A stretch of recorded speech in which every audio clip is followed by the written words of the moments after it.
Let's be honest, sometimes following Jesus feels like your life got harder, not better. You started praying more, giving more, trying to live right, and suddenly things began to fall apart.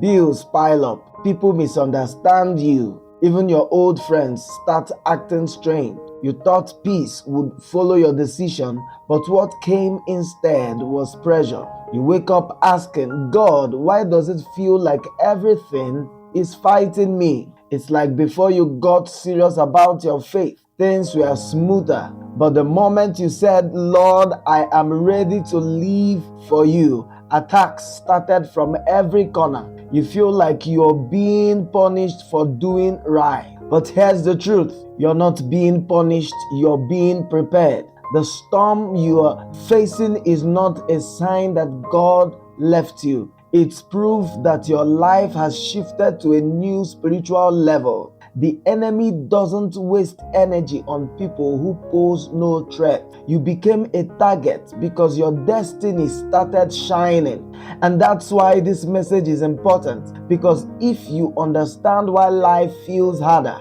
after following Jesus, you'll stop seeing pain as failure and start seeing it as a training. You stop saying, God, why me? And start saying, Lord, what are you teaching me? Stay with me, I'll show you what's really going on behind the scenes and how to walk through this fire without losing your peace. Here's the part most believers don't realize. When you said yes to Jesus, you didn't just join a church, you joined a war. You switched sides in the spiritual battle that's been raging since Eden. Before, darkness didn't bother you. You were no threat. But now that you carry light, the devil takes you seriously. That's why temptation suddenly got stronger.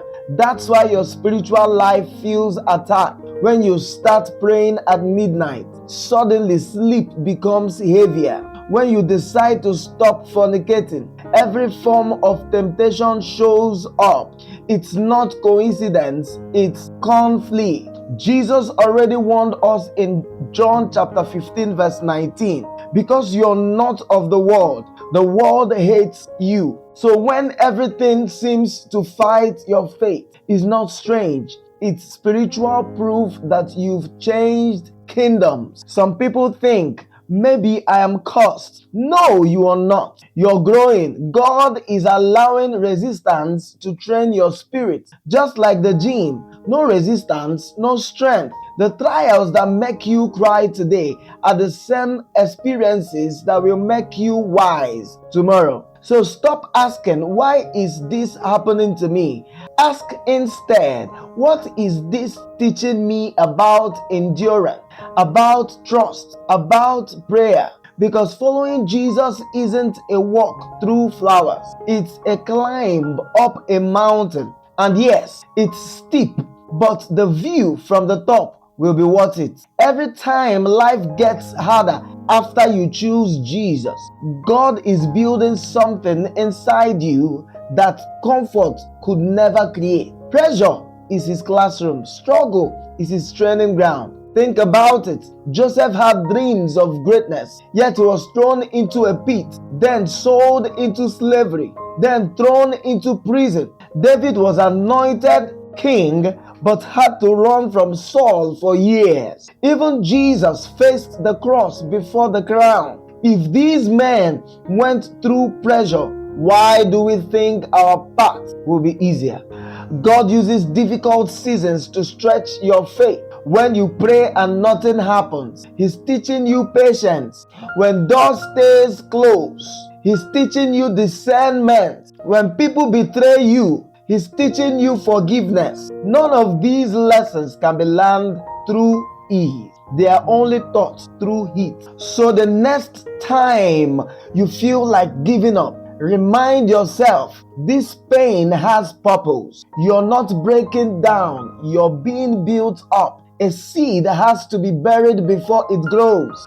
Gold must pass through fire before it shines. That's how God operates. And listen, He doesn't waste pain. If He allowed it, It's forming something you'll soon need. The enemy wants you to quit before you see the fruit. But if you hold on, what was once crushing you will one day be your testimony. So how do you stay strong when everything around you feels like it's falling apart? First, talk to God honestly. Stop pretending everything is fine. Tell Him, Lord, I am tired. He listens. Prayer is not performance, it's a relationship. The more real you are with God, the more strength you will find in Him. Second, read the Word daily.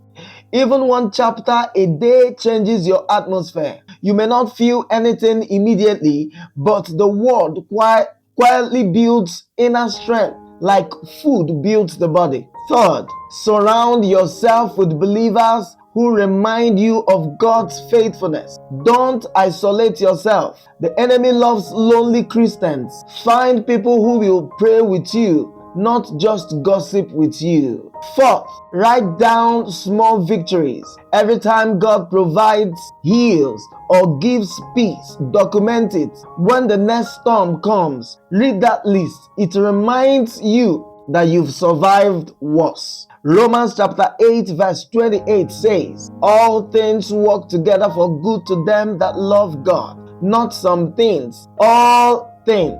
Even heartbreak, even disappointment, even delay. So when life gets hard, don't run away from God. Run towards Him.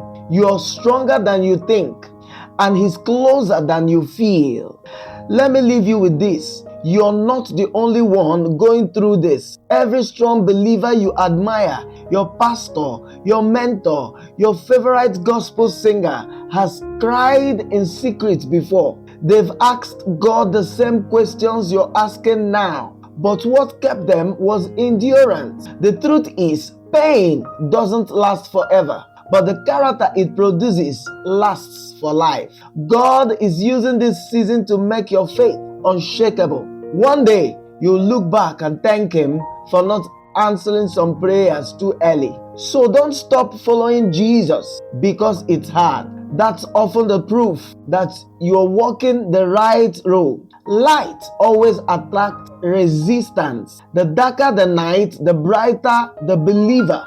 2 Corinthians chapter 4 verse 17 says, for our light affliction is but for a moment, but it worketh for us a far more exceeding weight of glory. So if you're walking through fire, keep walking. Don't stop halfway. The same God who allowed the furnace will meet you inside it. And when you come out of it, you won't smell like smoke. You will shine like gold. God bless you.